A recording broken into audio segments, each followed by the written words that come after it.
Hello friends, in the last lecture we have discussed about JK flip-flop, and now we will be discussing about its drawback, that is race around condition. In case of JK flip-flop, we have studied that in case of both the inputs to be 1, the output will toggle, that is the present state is 0, then the next state obtained will be 1, and if the present state is 1, the next state obtained is 0. Now when we are applying the clock pulse, in this case, suppose Tp is the time period of the pulse when it is positive, and suppose it is 5 nanosecond, and delta t is the propagation delay of the two NAND gates which we are using. So from input to output, suppose the delay is of 2 nanosecond. So I will be getting the output after 2 nanoseconds, and it will be toggling from 0 to 1. In the next case, after another 2 nanosecond, that output will be going back as input, and after another 2 nanoseconds, that is at 4 nanosecond, I will be getting the value from 1 to 0. So in this case, the value is toggling from 0 to 1 and 1 to 0. It means within the same time period of 5 nanosecond, I will be getting both 0 and 1. So it is not a stable state.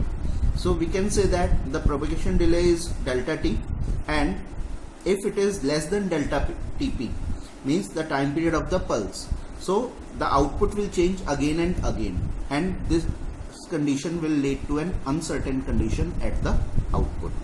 For this, what we can do is delta t, the propagation delay of the two NAND gates, should be greater than the pulse time period, and it should be less than the total time period of the pulse. Means the clock pulse which we are applying should be in such a way that the time period of the positive pulse should be less than the time period of the propagation delay of the two NAND gates, and it should be less, the propagation delay should be less than the total time period.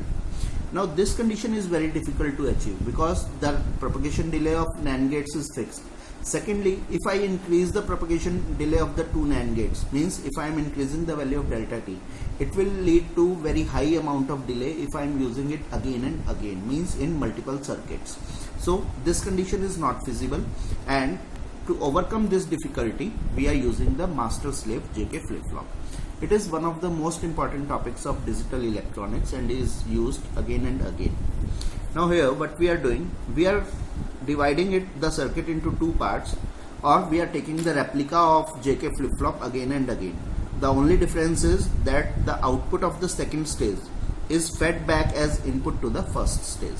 Like here, I have used this first stage up to this dotted line, where I am using 4 NAND gates. I am giving the inputs as J and K and clock. Then the output of this first stage is fed back as input here, and Q bar is taken as here. And I am using the second set like this, another set of 4 NAND gates, and again I am using the clock. But here in this case, I am using a NOT gate here, so that if I am giving clock 1 here, so the output of NOT gate will be 0, and this clock will be 0, and this portion will not work. When the value of clock is 0, in that case the NOT gate will be having a value of 1, and this portion of the NAND gates will be active here. And I am giving the output Q as feedback to the first NAND gate as shown here. This is Q and this is Q bar. Q bar is sent back as feedback. Preset and clear are used as we have discussed earlier. Like for both the preset and clear, we are having the value as 1. Now how this circuit will work? Now initially I am giving the clock pulse as 1 like this. So here the first flip-flop will be active and the second flip-flop will be inactive because of this NOT gate. As I am giving the value of clock as 1 and J and K are both 1, so it will be depending on, the output will be depending on Q and bar. The output will be depending on Q and bar. So I will be getting, suppose the value of Q is 1. So I will be getting here, because Q is 1, so I will be getting a 0 here and 1 as its complement. So I will be getting a value of 0 and 1. Now when the value of clock pulse will go down to 0 like this, here the value of clock pulse is 0. So because the clock pulse is 0, so this portion will become inactive, and because of this NOT gate the output will be 1, and this is sent at this point. So because the clock will be 1 at this point, so this circuit will start to work, and I am having the inputs as 0 and 1. Now because I am having the inputs as 0 and 1, so in case of JK flip-flop, when the inputs are 0 and 1, the output obtained is 0. So I will be getting a 0 here at the negative edge of the clock pulse. So here what we are using is, we are giving the input at the positive edge of the clock, and the output is obtained at the negative edge of the clock. So this is how the circuit will work. Again, if the output is 0 initially, the present state value is 0, so this will be fed back. This is going here, and this Q bar is 1, so this is going at input here as 1. So because the present state output was 0, so I will be getting a 1 here and a 0 at this point. Now this 1 0, when the inputs are 1 and 0, the output obtained will be 1 always. So initially when the positive edge of the clock will come, this circuit will be active, and I will be getting a value of 1 and 0 as the output here. And when the clock pulse is 0, so this circuit is inactive, means I will not be getting the output as fed back into this circuit, and because of this inverter I will be getting the value of clock as 1, and this clock pulse is going here as 1, so it will be active, this portion will be active, and the same output, because here it is 1 and this is 0, so this 1 will be propagating at the output side, so I will be getting a 1 here. So simply you can see here that if I am getting the outputs of the first stage at 0 and 1, the same outputs will be obtained at the second stage. And similarly, if I am getting the outputs as 1 and 0 after first state, then I will be getting the same outputs as 1 and 0 after the second state.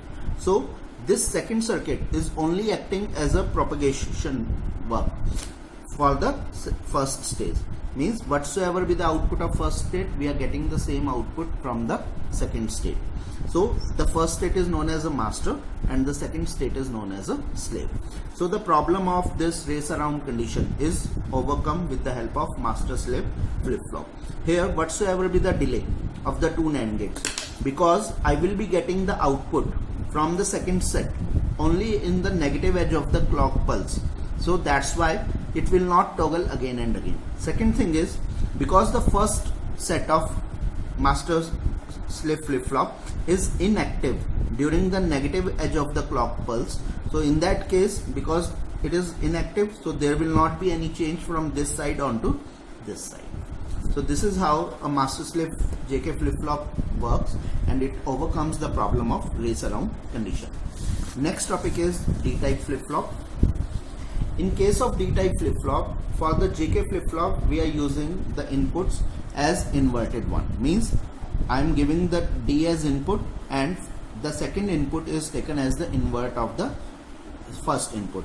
So if I am giving the value of J as 0, so because of this NOT gate I will be getting the input as 1, and we have already studied that if the inputs are 0 and 1 for J and K, the output will be 0. So because I am giving the input as 0, so I will be getting the output as 0. Similarly, if I am giving the input as 1, so the NOT gate output will be 0. So I am getting the inputs as 1 and 0, and in case of JK flip-flop, the output will be, if inputs are 1 and 0, the output obtained will be 1. So for input 1, we will be getting the output as 1. Next is T-type flip-flop. In case of T-type flip-flop, we simply connect both J and K inputs directly, and the input is known as T or toggle. Here, what are the two possible conditions which we can have? If the value of J is 0, I will be getting the same value of K, means 0 0. If I am giving the value of J as 1, I will be getting the value of K as 1, means both the inputs can be either 0 or both can be equal to 1. In case if I am giving the value as 0, so we have studied in JK flip-flop that the next state output will be equal to the present state output, that is Qn plus 1 will be equal to Qn, and if both the inputs are 1, so we get the toggle, that is Qn bar.